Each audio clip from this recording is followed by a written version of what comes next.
الحمد لله نحمده ونستعينه ونستغفره ونؤمن به ونتوكل عليه ونعوذ بالله من شرور أنفسنا ومن سيئات أعمالنا من يهده الله فلا مضل له ومن يضلله فلا هادي له ونشهد أن لا إله إلا الله وحده لا شريك له ونشهد أن سيدنا وسندنا ومولانا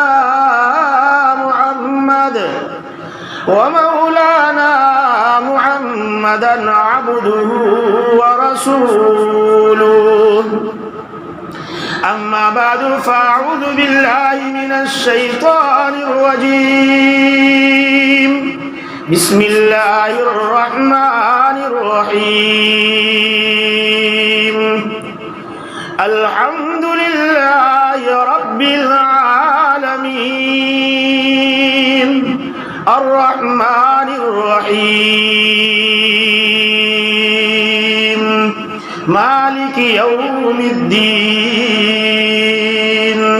إياك نعبد وإياك نستعين اهدنا الصراط المستقيم صراط الذين أنعمت عليهم غير المغضوب عليهم ولا الضالين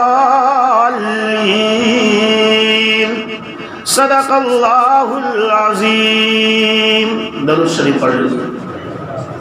اللهم صل على محمد وعلى آل محمد كما صليت على إبراهيم وعلى آل إبراهيم إنك حميد مجيد.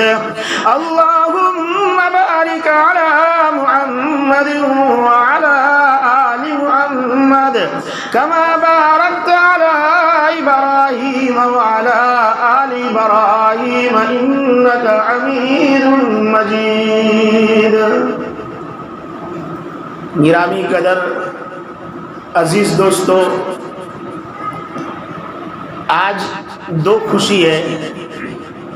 ایک تو جمعہ کا دن ہے اور یہ کہ آپ اپنی مسجد میں پہلی بار جمعہ ادا فرما رہے ہیں.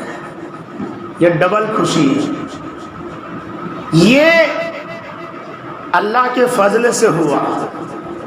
اللہ نہیں چاہے تو کوئی نہیں کر سکتا. اس لیے میں نے آپ کے سامنے قرآن کریم کے سب سے پہلی سورت جسے سبع مثانی، وہ سورت یعنی جسے بار بار پڑھی جاتی ہے، سورہ فاتحہ اس کو کہا جاتا ہے. ہر ایک مسلمان کو وہ یاد ہے. اللہ فرماتے ہیں تمام تعریف اللہ کے لیے ہے. یہ ایک دعویٰ کیا اللہ نے. تمام تعریف اللہ کے لیے ہے. کیوں؟ رب العالمین. اس لیے کہ وہی سب کو پالتا ہے. جو پالتا ہے، جو ضرورت پوری کرتا ہے، اسی کی تعریف ہو سکتی، کسی اور کی نہیں. اس لیے دنیا میں جو کچھ بھی ہو رہا ہے، کسی کی بھی آپ تعریف کریں، وہ حقیقت میں اللہ ہی کی تعریف ہوتی ہے. بہت بہترین مسجد بنائی تو بھائی کیسے بنی؟ اللہ نے آرکیٹیکٹ کو دماغ دیا. کیسے بنی؟ اللہ نے مسلمان کو مال دیا اور اس کے دل میں یہ جذبہ ڈالا کہ تو اللہ کے نام پر دے. اس لیے کہ جو مسجد بناتا ہے، جو مسجد کے لیے 1 روپیہ بھی لگاتا ہے، اللہ تبارک و تعالیٰ اس کے لیے جنت میں محل بناتے ہیں. یہ اس کے دل میں اللہ نے ڈالا. اس لیے کسی کی بھی آپ تعریف کریں، وہ تعریف اللہ ہی کی ہوگی، بندے کی ہوگی نہیں. بھائی فلاں آدمی بہت اچھے اخلاق والا ہے، تو اس کو اچھے اخلاق والا کس نے بنایا؟ اللہ نے بنایا۔ فلاں آدمی بہت سخی ہے، تو سخاوت اس کے دل میں کس نے ڈال دیا؟ اللہ نے ڈال دیا۔ کسی کی بھی آپ تعریف کرو، اللہ ہی کی تعریف ہوگی۔ اس نے کہا الحمدللہ ہی، تمام تعریف اللہ کی ہے۔ کیوں اللہ کے لیے ہے؟ رب العالمین۔ اب آپ کہو کہ آپ کہہ رہے ہیں کہ تعریف ہی تعریف اللہ کی، تو دنیا میں بہت سے ایسے کام ہیں جو انسان کو تو وہ برے معلوم ہوتے ہیں، تو اس پر بھی تعریف؟ ہاں، اس پر بھی تعریف۔ لے کر گئے ڈاکٹر کے پاس بیمار کو، کہا اس کو کاٹنا پڑے گا، آپریشن کرنا ہوگا۔ یار ایک جھٹکے میں بتا دیا۔ اب وہ کاٹ رہا ہے اور بہترین سے اس کو بے ہوش کیا اور کاٹ کے نکال دیا، وہ اچھا ہو گیا، اس کی تعریف کر رہے، بہت اچھا ڈاکٹر ہے، پیسہ بھی لیا، اس کا پیر بھی کاٹا، پھر بھی تعریف کرتے ہیں۔ بعض چیزیں مجھے اور آپ کو بری لگتی ہے، لیکن اللہ کے حکمت میں کوئی چیز بری نہیں ہے، ہر ایک چیز اللہ کے حکمت کے ماتحت ہے۔ تفسیر ابن کثیر میں واقعہ نقل کیا ہے کہ ایک بزرگ ایک دن چل رہے تھے، انہوں نے راستے میں دیکھا کہ ایک بچھو ہے اور بہت تیزی سے وہ بچھو چل رہا ہے۔ انہوں نے سوچا دیکھو آج یہ بچھو کیا کرتا ہے، مجھے بھی دیکھنا ہے۔ کہ یہ بچھو چلا چلا چلا اور جا کر جو ہے ایک نہر کے کنارے ٹھہر گیا۔ وہاں نہر کے کنارے ایک کچھوا آیا اور یہ بچھو اچھل کے اس کچھوے کے پیٹھ پہ بیٹھ گیا اور یہ کچھوا اس کو لے کے چلا۔ یہ بزرگ نے ٹھان لیا کہ مجھے آج دیکھنا ہے کہ ہوتا کیا ہے، تو انہوں نے بھی کشتی لی اور یہ بھی چلے۔ یہ کچھوا ایک کنارے پہ جا کے رک گیا، وہ بچھو اچھل کے باہر چلا گیا، یہ بھی اس کے پیچھے گئے۔ کام چلے چلے چلے چلے چلتے چلتے چلتے ایک جنگل میں پہنچ گئے۔ یہ جائے گا تو کہاں جائے گا یہ بچھو؟ تو جا کر دیکھا کہ ایک شخص جو ہے جنگل میں سویا ہے اور ایک سانپ اپنے منہ اس طرح اٹھائے اس کو ڈسنے کی تیاری میں ہے۔ اس بچھو نے اچھل کے اس کو ڈنک مار دیا، وہ سانپ وہیں مر گیا۔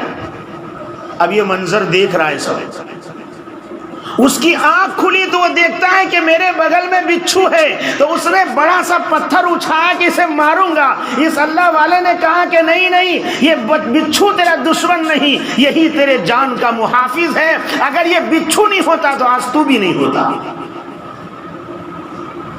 بعض چیزیں ہمیں دیکھنے میں بری لگتی ہے، لیکن اللہ کے وہاں کارخانے میں کوئی چیز نکمی نہیں ہے، اللہ نے ہر ایک چیز کو حکمت سے بنائی ہے۔ اس لیے ہمارے سمجھ میں آئے کہ نہ آئے، تعریف اللہ کی،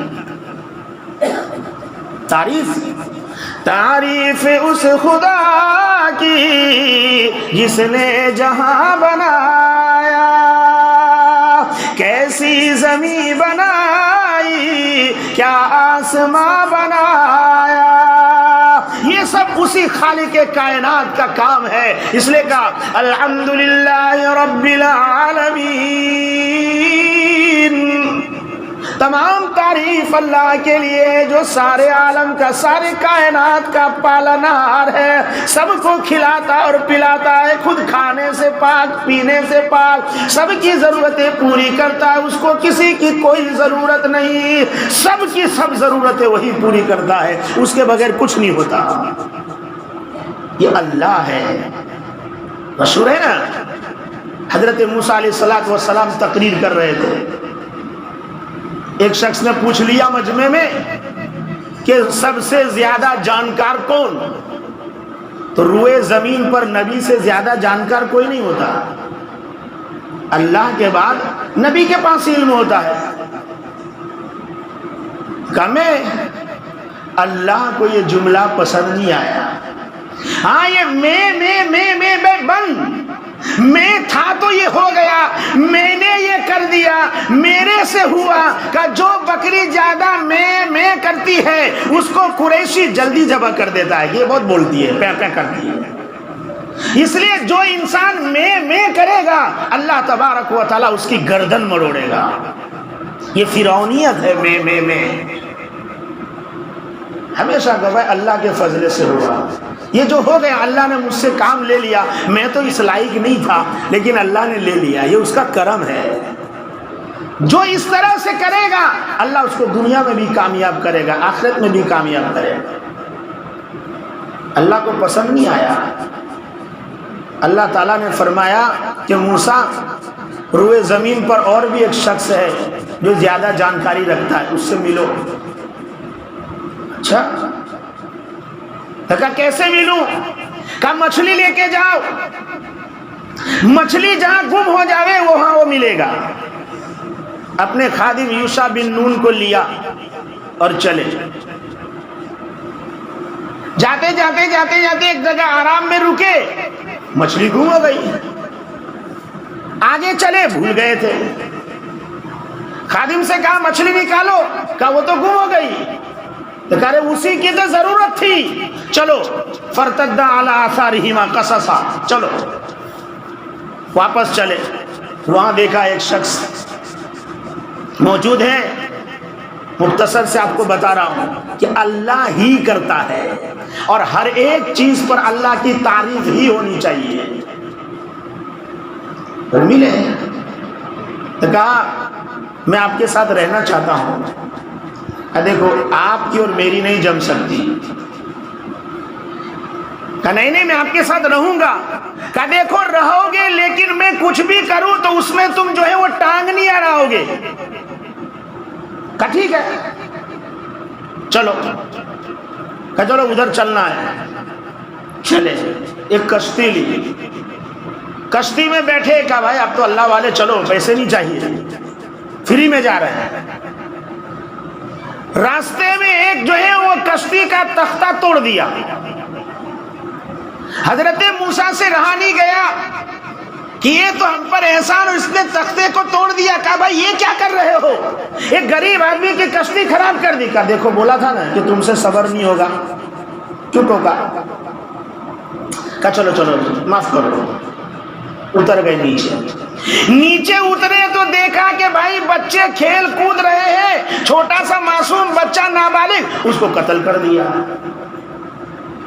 اب تو جلال آ گیا موسیٰ کو کہ معصوم بچہ بے قصور اس کو مار ڈالا اس نے، یہ کیسے ہوگا؟ کہا بھائی یہ کیوں قتل کیا، یہ کیوں کیا؟ کہا دیکھو منع کیا تھا نا تم سے صبر نہیں ہوگا۔ کہا بس بھائی اب نہیں بولوں گا، اگر اب بولوں تو پھر تم اور ہم دونوں آپس میں الگ ہو جائیں گے۔ آپ کو مختصر اور اپنے دیسی بھاشے میں بتا رہا ہوں۔ کہا ٹھیک ہے چلے آگے، بھوک لگی، کہا چلو اس محلے میں جاتے کچھ روٹی ووٹی مانگ کے لاوے۔ روٹی مانگنے نکلے تو کسی نے دیا نہیں، ایک آدمی بھی روٹی کا ٹکڑا دینے کے لیے تیار نہیں ہے۔ اتنے میں دیکھا کہ ایک دیوار ہے جو گرنے کے قریب ہے، تو اس کو انہوں نے سیدھا کر دیا۔ حضرت موسیٰ نے کہا وہ اپنے کو کچھ نہیں دیتے اور تم ان پر احسان کر رہے ہو، اتنا کہہ دیتے کہ یہ دیوار کا کام کریں گے تو ہمیں مزدوری دیتے، اسی سے ہمارا کھانا ہو جاتا۔ کہا بھائی منع کیا تھا نا، ھذا فراق بینی و بینک سأنبئک بتأویل ما لم تستطع علیہ صبرا۔ اب ہم بتلاتے ہیں آپ کو اس کی وجہ۔ کہ وہ جو بچہ جو کشتی کے ہم نے تختے کو توڑا تھا اس لیے کہ اس پار جو انسان بادشاہ رہتا تھا وہ بڑا نالائق تھا، اگر خوبصورت کشتی آتی تو قبضے میں لے لیتا تھا، اس لیے میں نے اس میں عیب دار کر دیا کہ اس غریب پر احسان ہو جائے۔ بولو اچھا تھا یا برا؟ بہت اچھا۔ کہ وہ بچہ ایسا تھا، اللہ نے مجھ سے بتا دیا کہ یہ خود کافر بنے گا اور آئندہ چل کے ان کے ماں باپ کو بھی جو ہے وہ مرتد کر دے گا، اس لیے میں نے اس کا جو ہے معاملہ تمام کر دیا۔ اچھا یا برا؟ اور جو تم نے وہ روٹی کی بات کی، وہ دیوار سیدھی کی، اصل میں اس دیوار کے بغل میں ایک یتیم بچے ہیں، وہ جو ہے بچے کے ماں باپ نے بڑھاپے میں سامان دفن کر دیا ہے۔ یہ کنجوس جو ہمیں ایک روٹی نہیں دے رہا ہے، اگر اس کی دیوار گر جائے دوبارہ دیوار بنانا شروع کرے، کھودنا شروع کرے تو یتیم کا خزانہ نہیں دے گا، اس لیے میں نے دیوار سیدھی کر دی، یتیم جب جوان ہوں گے تو خود اپنا خزانہ نکال لیں گے۔ احسان کیا یا نہیں؟ خلاصہ یہ ہے کہ بھائی بات ہمارے سمجھ میں آئے یا نہ آئے، ہمارا دماغ تو چھوٹا ہے، ہم فوراً جو ہے برائی کرنے پہ تل جاتے ہیں، اچھا ہو یا برا ہر ایک چیز اللہ کی طرف سے ہے اور اللہ کی ذات قابل تعریف ہے۔ صرف فرما الحمدللہ رب العالمین، تمام تعریف اللہ کے لیے جو تمام جہاں کا پالنہار ہے، الرحمن الرحیم، رحمان بھی ہے رحیم بھی ہے، ان رحمتی سبقت غضبی، اللہ فرماتے ہیں میری رحمت میرے غصے پر غالب ہے۔ اللہ رحیم ہے، اللہ رحمان ہے، اور اللہ رحم کرنے والے کو پسند کرتا ہے۔ راحمون یرحمہم الرحمن ارحموا من فی الارض یرحمکم من فی السماء، اللہ رحمان ہے اور رحم کرنے والے کو وہ پسند کرتا ہے۔ فرمایا تم زمین والے پہ رحم کرو، آسمان والا تم پر رحم کرے گا۔ آج ہمارے دل و دماغ میں رحم نام کی چیز نہیں ہے، ہاں ہے ہی نہیں، چونکہ ہم نے اللہ کے سامنے جھکنا چھوڑ دیا ہے، اس لیے دماغ میں غرور پیدا ہو گیا۔ ہاں سجدہ جتنا زیادہ کرو گے اتنا تواضع آئے گا، جتنے زیادہ نوافل پڑھو گے اتنے اللہ کے قریب ہوتے چلے جاؤ گے۔ اس لیے کہا نماز میں پہلے آؤ سنت پڑھو، اس کے بعد فرض کا مزہ ہی کچھ اور ہے، اگر اس میں کچھ کمی ہے تو بعد کی سنت پڑھو، اللہ مکمل کر دے گا، پھر دیکھو کیا مزہ ہے۔ اس لیے اللہ تبارک و تعالیٰ کے پیارے رسول صلی اللہ علیہ وسلم فرماتے ہیں، حدیث قدسی میں اللہ فرماتا ہے بندہ سب سے زیادہ میرے قریب سجدے میں ہوتا ہے۔ آج ہم اسی سے دور ہیں، ہاں سب جوان ہیں لیکن سب نے ٹیک لگا دیا ایک لائن سے مسجد کے اندر۔ ہمیں 20 منٹ اللہ کے رسول صلی اللہ علیہ وسلم کے کلام کو سننے کا ادب معلوم نہیں ہے۔ کسی آفس میں گئے دنیا دار کے پاس یوں ہاتھ جوڑ کے بیٹھے ہیں۔ ایک مسجد ہی ایسی جگہ ہے جہاں جس طرح چاہو آؤ، جس طرح چاہو چلے جاؤ، جو چاہو اس کپڑے میں چلے آؤ، جس طرح جس نے چاہا وہ آ گیا۔ نہیں نہیں، اللہ تبارک و تعالیٰ کا گھر، اس کے عظمت اپنے دل و دماغ میں ہونا چاہیے۔ نماز پڑھنے کے لیے اپنا ایک اچھا کپڑا رکھو کہ اس کپڑے میں میں نماز پڑھا کروں گا۔ جمعہ کے لیے کپڑا تجویز کرو کہ کم سے کم ہفتے میں ایک دن تو میں اسلامی لباس میں جاؤں گا۔ کیا اس طرح کے کٹ اور اس طرح کے ٹی شرٹ میں آ کر سجدہ کرتا ہے، اوپر سے سطر کھل جائے نماز فاسد ہو جاتی ہے۔ ہم بہت دور ہیں اسلام سے، ہماری پریشانی کی وجہ یہی ہے۔ تو اللہ تبارک و تعالیٰ نے مسجد عطا فرمائی، دے دی۔ ایسا نہ ہو کہ مسجد تو بنا دی شبر میں ایمان کی حرارت والوں نے، من اپنا پرانا پاپی ہے برسوں سے نمازی بن نہ سکے۔ ایسا نہ ہو کہ بس صرف مسجد کی تعریف کے گیتا نگر بہت اچھی مسجد، بہت اچھی مسجد۔ مسجد کی رونق اسٹائل سے نہیں ہے، مسجد کی رونق اے سی اور پنکھے سے نہیں ہے، مسجد کی رونق سجدے سے ہے۔ جس طرح آج آئے ہیں نا اس طرح پانچوں وقت آئیں گے، بولو انشاءاللہ۔ ہاں آپ یہاں جھکو گے اللہ آپ کو بلند کرے گا، آپ مسجد کو آباد کرو گے اللہ آپ کا گھر آباد کر دے گا۔ ہاں تو بھائی تمام تعریف اللہ کے لیے ہے کہ اس نے مسجد عطا فرمائی، ہم سب کو ایمان عطا فرمایا اور خوبصورت بنائی ماشاءاللہ اوپر سے نیچے تک، یہ اللہ کا فضل ہوا۔ ہاں مال اللہ کا فضل ہے، مال چاہیے، مال چاہیے حلال۔ مالدار صحابی کے بارے میں غریب صحابہ نے سوال پوچھا کہ یا رسول اللہ یہ مالدار صحابہ تو جو ہے وہ صدقہ کرتے ہیں اور ہم نہیں کر سکتے، وہ غریبوں کے کام آتے ہیں، یتیموں کے کام آتے ہیں، مسکینوں کے کام آتے ہیں، ہم تو نہیں کر سکتے، وہ تو ثواب میں ہم سے آگے بڑھ گئے۔ دیکھو کتنی فکر تھی کہ ثواب میں آگے چلے گئے۔ تو اللہ کے رسول صلی اللہ علیہ وسلم نے فرمایا غریبوں سے ادھر آؤ، آپ لوگ نماز کے بعد 33 مرتبہ سبحان اللہ، 33 مرتبہ الحمدللہ اور 33 مرتبہ اللہ اکبر اور ایک بار چوتھا کلمہ پڑھ لو۔ اللہ تمہارے کو بھی وہ ثواب عطا فرمائے گا۔ تو غریب صحابہ لگ گئے تسبیح میں، نیکی کی دوڑ تھی، آج پیسے کی دوڑ ہے۔ اس کا گھر دیکھا میرا ایسا ہونا چاہیے، لیکن وہ 5 ٹائم کا نمازی ہے، میں پڑھوں تو نہیں۔ وہ الٹا کیا کہے گا، اس کے 5 ٹائم کا نماز کیا کام کا، وہ تو ایسا ہے۔ ارے بھائی نماز تو پڑھتا ہے، اتنا گناہ تو بچا ہے۔ ہاں یہ ہماری زبان ہے، اللہ حفاظت فرمائے۔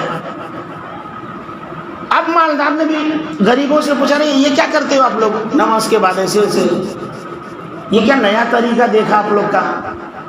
تو کہہ رہے یہ تو تسبیح ہے، حضور صلی اللہ علیہ وسلم نے بتائیے، اس کا اتنا ثواب ملتا ہے۔ بس مالداروں کو پتا چلا، وہ بھی پڑھنا چالو ہو گئے۔ اب غریب صحابہ کہنے لگے یا رسول اللہ، اب تو وہ تسبیح وہ بھی پڑھنے لگے جو ہم پڑھتے ہیں، تو وہ تو ثواب میں آگے ہی نکل گئے۔ اللہ تبارک و تعالیٰ نے فرمایا ذالک فضل اللہ یؤتیہ من یشاء، اللہ کا فضل ہے، اللہ جسے چاہے عطا فرما دے۔ تو یہ مال بھی نعمت ہے، مال بھی اللہ کا فضل ہے۔ اس لیے جیسے بھی مسجد سے باہر نکلیں گے تو کہا دعا پڑھو اللہم انی اسألک من فضلک، اللہ سے فضل مانگو۔ آ رہے تھے تو رحمت مانگنے کا، ابواب رحمتک، جا رہے تھے تو فضل سکھایا۔ فرمایا فَإِذَا قُضِيَتِ الصَّلَاةُ فَانتَشِرُوا فِي الْأَرْضِ، بھائی نماز ہو گئی، زمین میں پھیل جاؤ، وَابْتَغُوا مِن فَضْلِ اللَّهِ، حلال رزق تلاش کرو، وہ چاہیے۔ تو مسجد بنی ماشاءاللہ آپ کی اتنی اچھی، تو اب گھوڑا پالا، ہاتھی پالا، تو ہاتھی کا خوراک چاہیے نا۔ ہاتھی خریدنا آسان ہے لیکن اس کو پالنا مشکل ہے۔ تو اتنا بڑا تو دے دیا، اب تک بن رہا تھا، تو اللہ نے اپنے نیک بندوں کو آپ کی طرف متوجہ کیا، مسجد کی طرف، اور یہ مسجد تیار ہو گئی، لیکن اب چلانا آپ کو ہے۔ اللہ ہی ڈالے گا دل میں بات۔ تو میری سمجھ سے اس کا ایک راستہ ہے، سب ماشاءاللہ کام کاج والے ہی ہے، دن میں 3 چائے پیتے ہیں، 1 پیکٹ سگریٹ پیتے ہیں، گٹکا والے 10 گٹکا کھا جاتے ہیں۔ تو جمعہ کے دن 1 کپ چائے کم، 2 گٹکا کم، بیڑی سگریٹ کم، 10 سے 20 روپیہ اپنے پاس رکھنے کا للہ، کہ مجھے یہ جمعہ کو مسجد میں دینا ہے، 20 روپیہ۔ اگر آپ کے 100 مصلی ہیں تو آپ کے پاس 2000 جو ہے ہفتے کے ہو جائیں گے۔ آپ لائٹ بل بھر سکتے ہیں، آپ جو ہے اس کے دوسرے مینٹیننس کے کام کر سکتے ہیں، مہینے کے آپ کو 8000 کی انکم ہو جائے گا۔ بس یہ طے کرو کہ مجھے 20 روپیہ تو دینا ہی ہے، اس سے زیادہ دے تو اللہ کا فضل ہے، جس سے اللہ توفیق عطا فرما دے، لیکن کم سے کم 20 تو دینا ہی ہے۔ بہت آسان سودا ہے، ورنہ بھائی لوگوں کے جیب سے اللہ کے لیے للہ نکلتا نہیں ہے۔ ہاں جو ہے شادی میں ناچنے کے لیے، کودنے کے لیے، وہ سب کے لیے خرچہ ہوگا، لیکن یہ دینے کی باری آئے تو بڑی مشکل ہے۔ یہ بھی امت کا اس وقت کا بڑا مسئلہ ہے، اس لیے بھائی یہ کام کریں گے، اللہ ہم سب کو عمل کی توفیق عطا فرمائے۔ عید و عظمت و از جملہ جہاں آمین بعد و آخر الدعوانا ان الحمدللہ رب العالمین۔ سنتیں پڑھ لیں کہ باقی ہے۔